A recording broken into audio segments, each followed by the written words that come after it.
Welcome to USA Global TV and Radio, where our mission is to provide education, entertainment, hope, and inspiration. USA Global TV and Radio connects you with experts and audiences all around the world every single day to help you succeed in business and to live a richer life.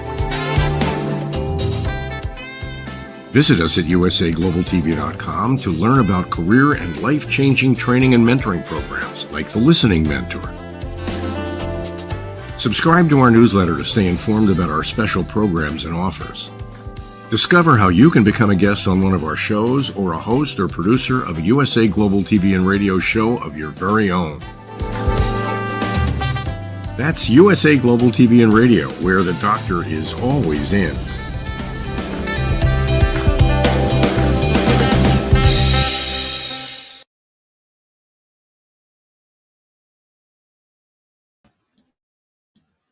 Hello and welcome to USA Global TV and Radio.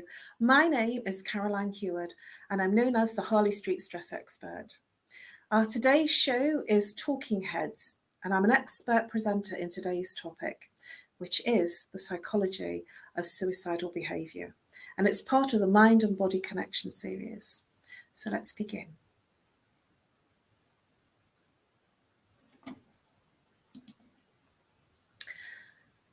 For those that have become familiar with my presentations, I always like to start with a quote.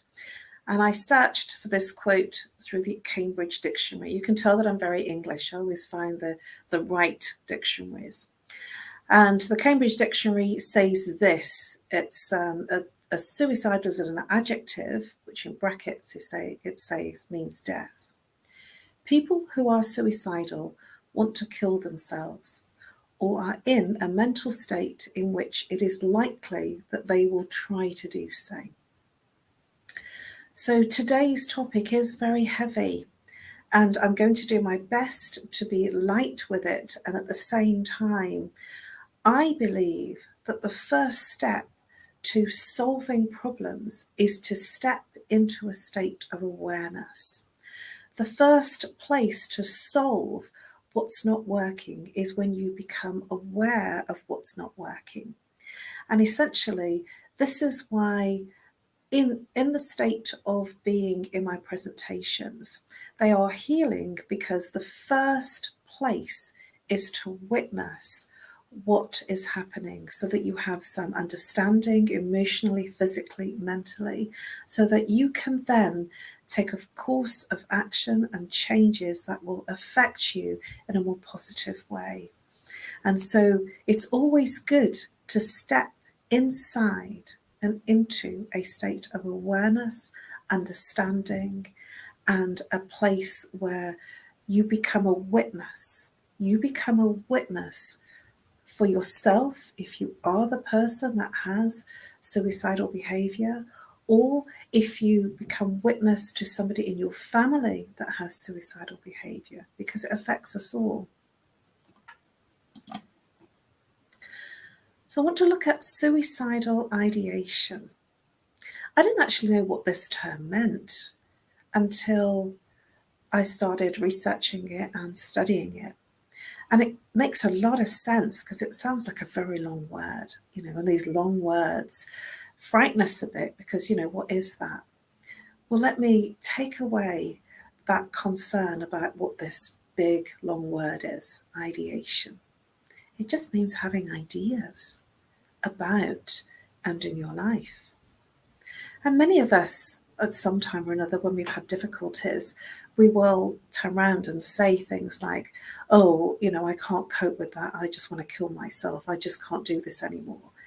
And we don't take action, but we do have those thoughts because things become overwhelming. And what I want to share with you is that this is much more common than you perhaps might give it credit for. Many of us, when we're feeling overwhelmed, will have what I would call suicidal thoughts of not wanting to be here anymore. And I've certainly had experiences myself, especially when I've been in difficult situations, of saying, I'd be better off not here anymore. And it was one of the reasons why I started studying the course that I did, because things became overwhelming. Things got really on top of me. And that's because when circumstances happen that change, and we have been living in a worldwide, globally, of many, many changes in our society, in our culture, our politics, our religions, and how we cope with being on our own. And so many people, it wouldn't be surprising to you to hear that the suicide rate has shot through the roof. There's a much greater propensity for people, especially in our changed times, to feel that they just don't have a way out. So the ideation part of it is the thoughts, the thinking about you can't cope. And it's coming from a place of overwhelm. It's coming from a place of escape. Yes, escape. When somebody suffers with suicidal thoughts, it's because consciously they're not able to cope emotionally, physically, practically with situations, emotions, circumstances in their life. And it's a form of escape, a way to end that feeling of being overwhelmed. And I'm sure that we've all had those experiences where we've been really overwhelmed. But when we're thinking consistently about wanting to end our life, or when we're feeling that there's no way out apart from ending the pain, the emotional, physical pain that we feel, this is where suicidal ideation lives. It is in the thinking, the thoughts. And we can create a very, very negative experience for ourselves. We can really think our way around all the things that are wrong when we're thinking in the mind. But when you're in the emotions and when you're in the experiences of your sensory experiences, that's when things change. And this is about stepping into a place of awareness. When the thoughts are running your life, this is where it's at this point that it's important to have an awareness, an insight, and understanding, and to step into doing something different, to move way out of the mind and into the emotions and into the feelings. Because when you release from an emotional and feeling space, whatever it is, whether it's anger, judgment, sadness, loneliness, heartache, whether it's a breakup in a relationship, whether it's somebody that's physically passed away and that are you feeling overwhelmed with the fact that they've passed away, all of these things can tip us over the edge, literally, where we feel that we cannot cope. And this is normal for people to be tipped over the edge at times when it's difficult. So the ideation is ideas, the thinking, the analysing, the conversation that you're having internally. And obviously externally, if this conversation is within the family and within friends. So let's look at the suicidal behaviour of the psychological mind. There are two processes that somebody that's suffering in suicidal behaviour, there is two places. They'll either have active suicidal thoughts or passive suicidal thoughts. So let's look at the one that's probably staring us in the face that we probably know for sure.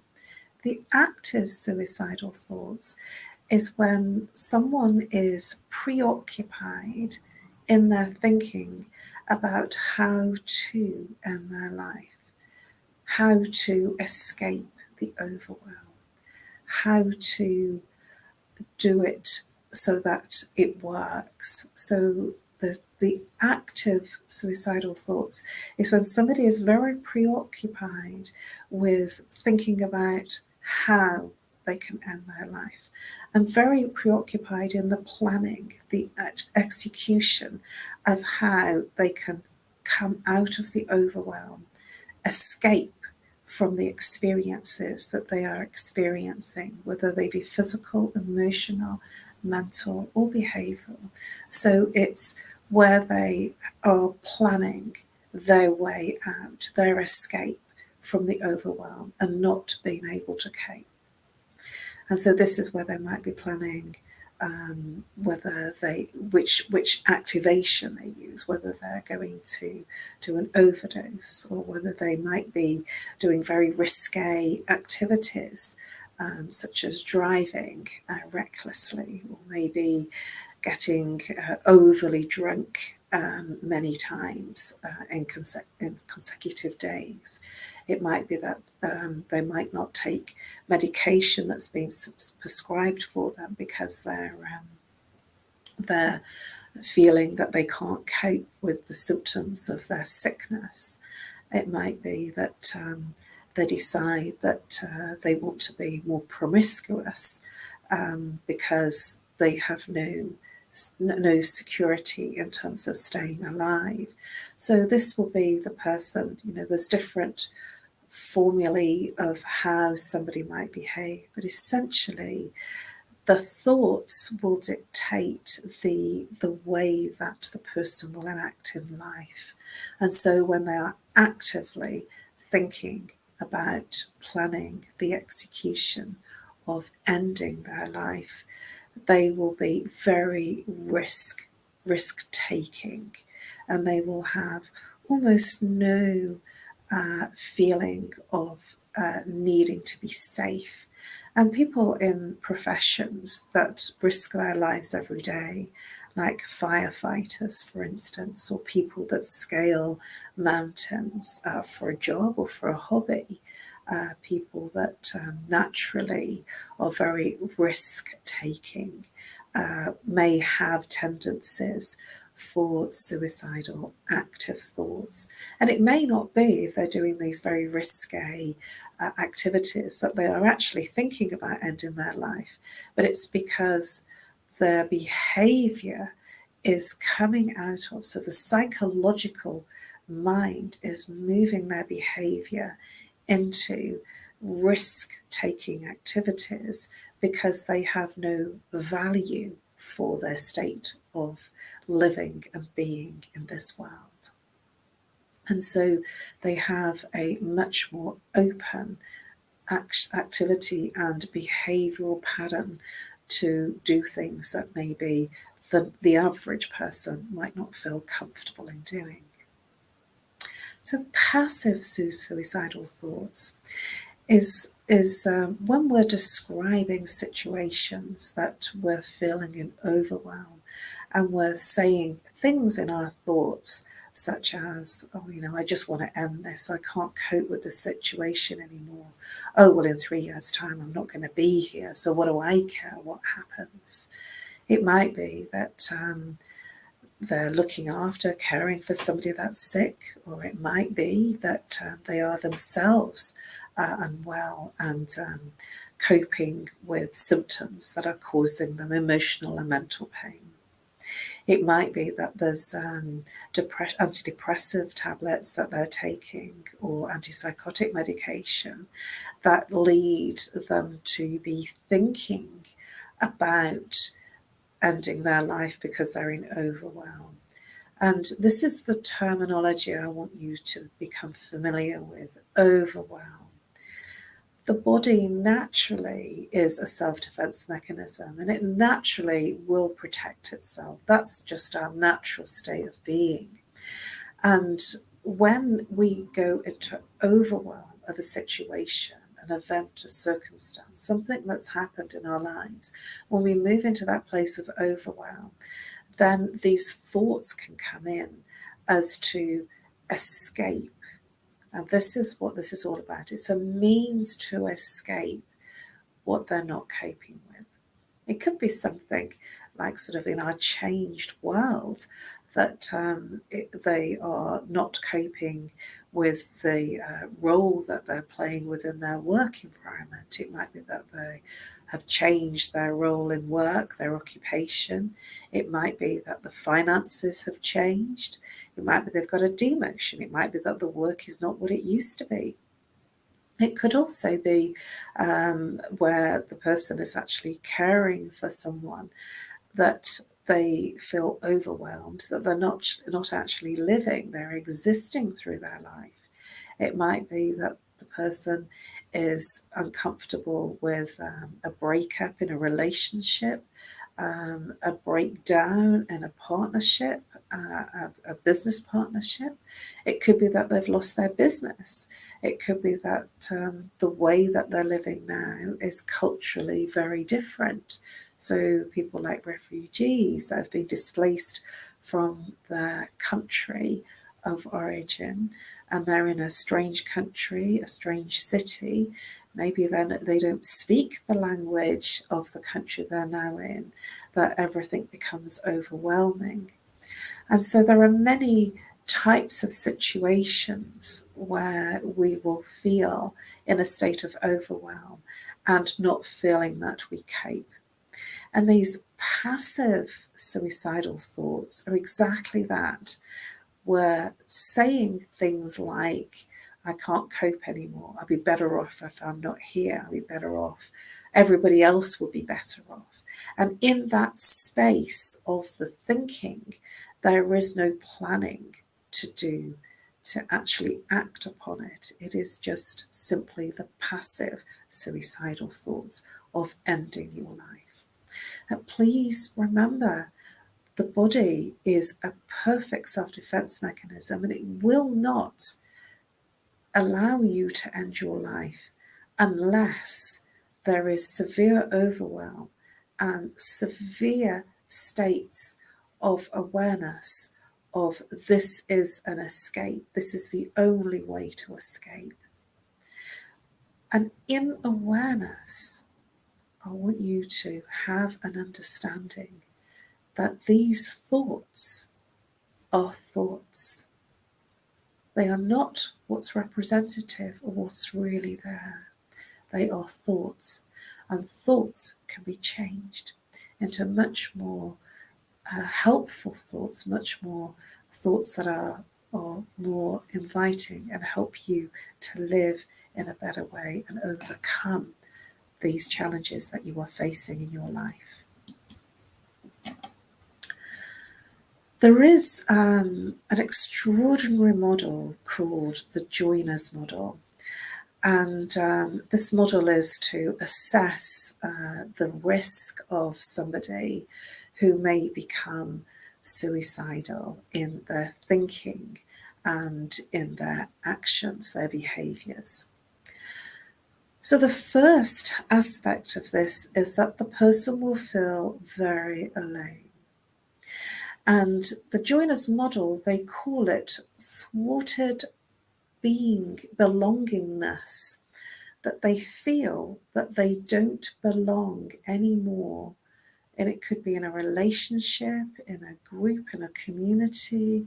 It could be, displacement, especially in our current times, in war zones, refugees, people that have come from a country that they've escaped conflict and war, and they've come to a country where they don't speak the language. And it's very, very, and it'll give you a very uncomfortable sense of unbelongingness, where you feel very alone and isolated in your world. And so it's called a thwarted belongingness. Essentially, it is a feeling of not belonging anywhere. And we have a lot of that happening in our current times right now. And the other aspect of the Joiners model is that they will feel a huge sense of burden, not only for themselves, but they will have a perceived burdensomeness for others. They will feel that they are a huge burden on others and to themselves. And it will be almost a process where they're saying and thinking to themselves, If I end my life, if I'm not here anymore, I will not be a burden to you. So it's done out of this assessment. It comes from a place of they just feel that they will be better off not being here because everybody will be better off without them. It's an incredible set of thoughts that somebody might be feeling, and at the same time, in our estranged times, this is very possible for somebody to be feeling that perceived burdensomeness, that they don't feel that they can cope anymore and rely on others. And they won't tell you, they won't share it with you. Somebody who has the behaviours, the mental and emotional behaviours to be thinking about ending their life, they will keep it very private because they will be very aware that it's not good to be thinking about these things and certainly not sharing it because it's not socially acceptable. And the third aspect of the joiners model is that they have the capability for ending their life. And so they will be looking for ways that they can end their life, but it is possible. It is a very, very difficult thing to end your life because our whole beingness is to preserve life. And that whole function of preservation of your own life will make it extremely difficult for somebody to end their life. And so for some people, this point that they do decide to end their life, it's because they can't see any way out. It is their ultimate space to escape. And then they will be looking at ways. They may have had attempts to end their life that have not kind of quite worked out. That may be lethal. So, driving recklessly or taking recreational substances, overly indulging in alcohol or recreational substances, overly indulging in activities that would be deemed as reckless for their lives. Because they have a lack of sense of life preservation. And one of the things that came up in the joiners model is that when someone literally goes very calm, becomes extraordinarily calm and composed, and very, very passive in terms of their behaviours. And when they become like that, after a period of feeling very, very alone and feeling very much a burden, when they become very passive and very calm, it's because they've reached an acceptance within that they can't cope anymore, and this is their way out. And so they will be unbelievably passively calm and almost looking like they're coping very well. One of the other things that the joiners model and their research pointed out is that they found that the blink rate changes. What happens is when somebody is overly calm, so they're not feeling that intensity of the physical exhaustion of wanting to end their life or feeling that exhaustion of the stress and the overwhelm. That complete calmness moves them into almost looking blank. And that looking blank is when their eyes almost become glazed, and the blink rate will be much, much, much longer. They might only blink twice a minute. Whereas if we or in our normal everyday, the blink rate is much, much more. And so when somebody is, and it'll almost look as if they're staring openly in that unbelievable calm state. And it's because they've reached a place of calmness of their decision, their internal calmness. And you have to be able to get into that huge delivery and state of calmness to be able to end your life. And so this state of being can be associated with people that are going on stage to speak in front of a huge audience, that they go into this very calm state. It could be called the zone for some people, for athletes, for sports people, for singers, for musicians, for actors, that they go into this place of the zone where they become ultra calm. There are 4 types of suicide. The first one is egoistic, which is about the socialization, the social lack of interaction with people, that feeling of aloneness, that they can't cope with that isolation of aloneness. The second type is altruistic.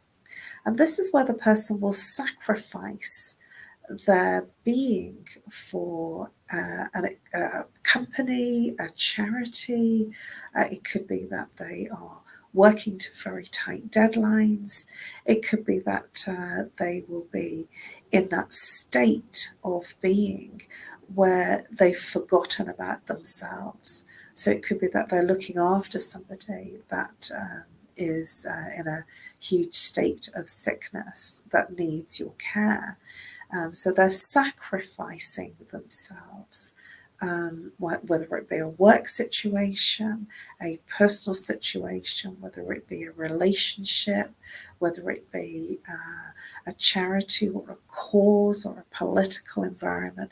This will be where they're very focused in the altruistic aims of what their whole thinking and behaviours are surrounding themselves with. And then they will have less focus on themselves.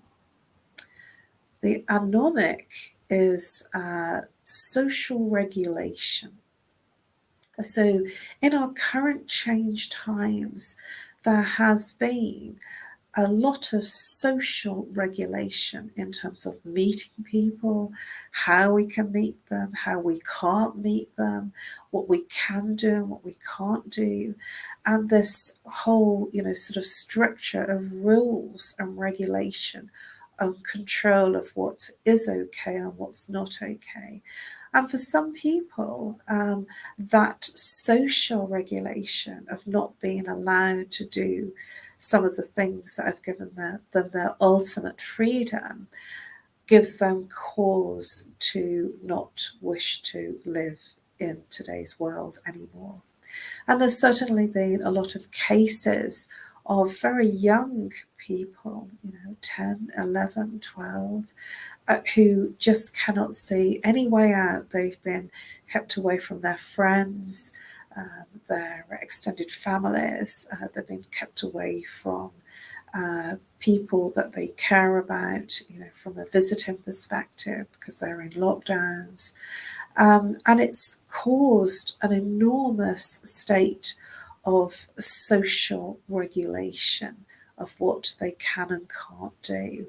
And when that's taken away from someone, they become overwhelmed because their freedoms have been taken away. And this is why many, many people have talked about freedoms, that they've talked about their freedom has been taken away. Because when there is a control on the social regulation, the anomic aspect of someone's life, it can tip them over the edge into overwhelm, just by literally feeling that they haven't got the freedom to do what they want to do in their life. Fatalistic is about expectations, the high levels of expectations that you may place on yourself in your work, in your environment of your personal activities, if you're caring for someone, in your own environment in terms of promotions, demotions, in the aspect of your academic criteria of the expectation of perhaps getting into university or college, or the expectation of your academia. So it can affect a broad range, all of us in all sorts of different capacities, but it's the expectation that we either place upon ourselves or another person or organization or family or peers place upon us, that we feel we cannot reach that expectation. And in that failure internally, in the thoughts of what we don't feel we can achieve, this will bring out a form of someone feeling overwhelmed to the point of wishing to end their life.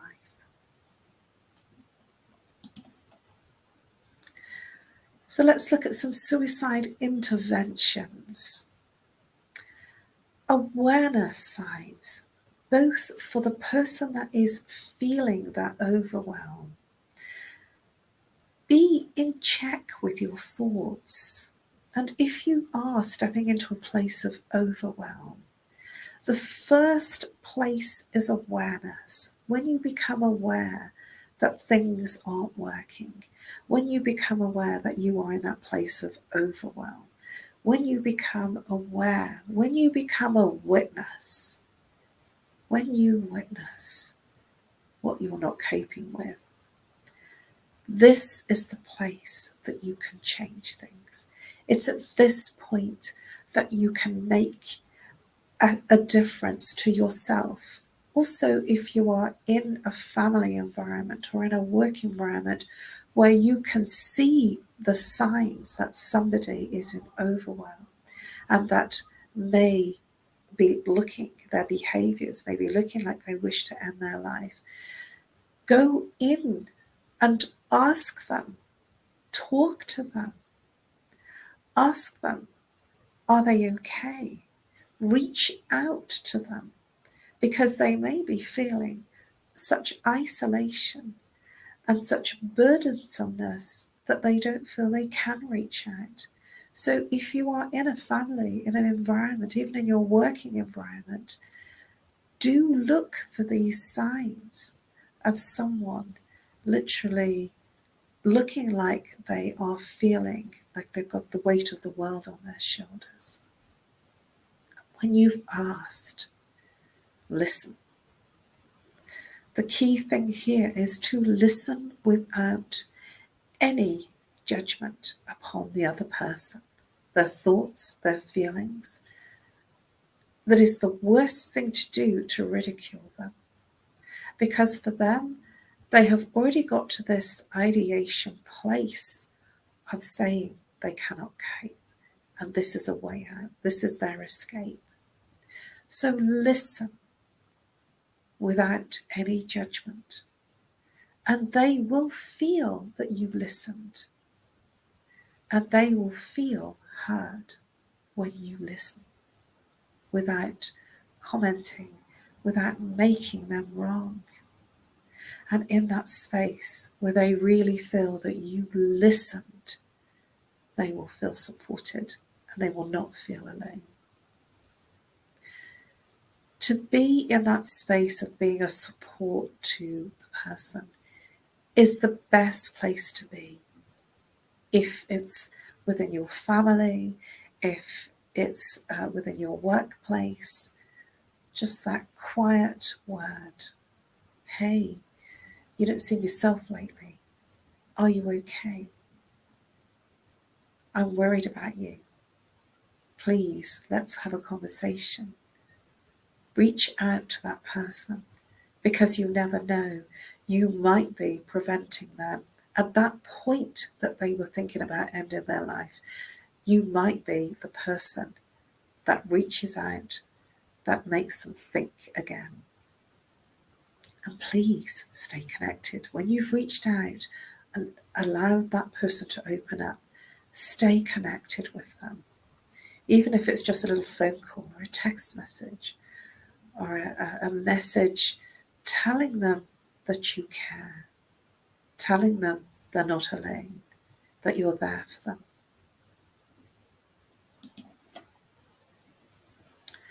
For your personal suicide prevention and intervention, be an awareness, become your own witness. And when you get to that point of thinking that now it's time to end your life, take a walk. Take a walk outside where you're not alone. There's nothing with you. Take a walk in nature. Become present to what's around you. Become present to what you see, what you hear, what you can smell, what you taste, and what you feel in terms of the sun shining on your face, the wind in your hair. Become present to people around you. Become present to children. Become present in your walk. Put on your favorite music track. We all have that favorite song. We all have something that we enjoy. We all have something that we put on that makes us change our mood. It changes our state. Whatever your song is that makes you feel amazing, makes you feel good. There is wedding songs, they're called wedding songs, that always kind of make you feel happy, make you feel good. And what it does is music affects your mood, and it can change your state of being and move you to a place of feeling happier than what you were in your thoughts. And music is very, very powerful. It can take you can listen to some very sad songs and make you go more and more into that emotion of sadness and feeling of loss. Or you can play some upbeat songs that make you feel good. Talk to someone, anyone. Talk to whoever you feel confident to talk to that won't judge you. Because you never know, by reaching out, you may gain a new perspective. And it's possible, very possible, reaching out and talking to someone will move you from thinking and being in that state of overwhelm to saving your life. What do you enjoy doing? You like football, cooking, dancing. What is your favorite hobby? Start to construct your hobbies around when you are feeling like this. Reach out to your hobbies. Have a goal, a purpose. When you change your ideology and get into an activity of your hobbies or your goals, it's amazing how moving yourself from the ideation can change how you are experiencing life. For those who are left behind, there is no way, no one way to grieve. You grieve in your way. No one can tell you how to grieve. It is a very personal journey, and there is no right or wrong. There is only your way. You may feel a level of anxiousness, anger even. You will feel like you should have been there, guilt experiences, disbelief. These are all the aspects of anyone that is going through a grieving process. There could be a feeling of shame because this is how society has deemed people that end their life, as it's a shameful act. You might feel that you're judged because it was a member of your family, and this prevents you from reaching out and speaking to people. Please know all these feelings are right. All these feelings are true for you. And I'm inviting you to say everything is okay, to allow whatever feelings and emotions come up for you is the right way to experience grief for you. And we're all different. There is no one way fits all. We really are all different. It is important that you allow yourself to grieve in your way. And rather than talking it through, allow the emotions so that you can move through this healing journey. Grief comes in waves, and grief from suicide comes like a tsunami. Some days you might feel okay. Other days you may feel very overwhelmed. And other days you might feel that you're here to fight another battle and conquer the world. It's very important to know that these days, they might become known as good days, not so good days, terrible days, enriching days. And whatever day that you are in, feel that it's okay and allow your feelings and emotions to release, whatever they are. It's okay. It's okay to grieve. It's okay to feel all of these things and allow yourself to let go. I want to finish with a quote by Robin Williams. I grew up with Robin Williams. He was an extraordinary man in my life, all the way through from the Fonz, all the way through to Mork and Mindy, and into his later films, Good Morning Vietnam.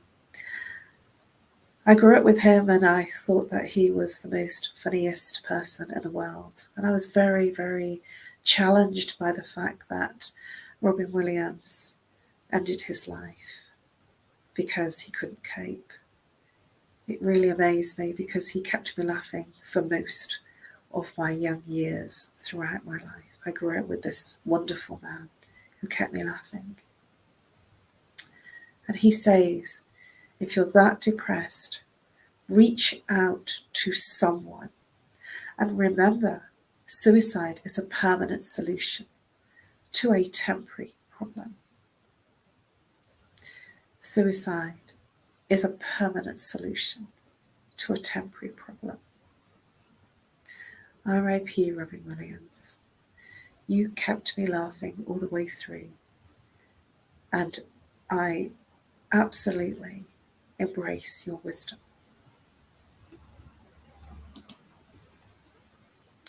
Thank you for your attention and your interest in this topic today. I know this has been a very, very difficult topic, and I applaud you if you've managed to stay with me and feel that you've got some benefit out of this topic today. Please subscribe to our YouTube channel, which is USA Global TV and Radio. You can find all of our Talking Heads episodes under the playlist Talking Heads 2023. You will find all of my episodes for last year under my name, Caroline Heward. Please do reach out to me if I may be of service to you. You can contact me on nomorestress@live.co.uk or reach out and call on +44 if you're international, 07523 120 189. I offer a free telephone consultation which will help relax you.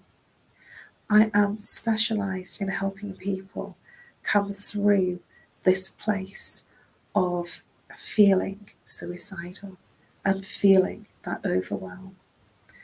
I can help you, and there are others. Please do reach out. Thank you. I look forward to seeing you next week, and I really, really applaud you for listening and for taking notice.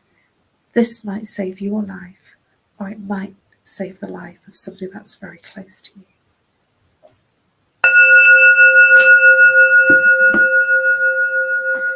Namaste.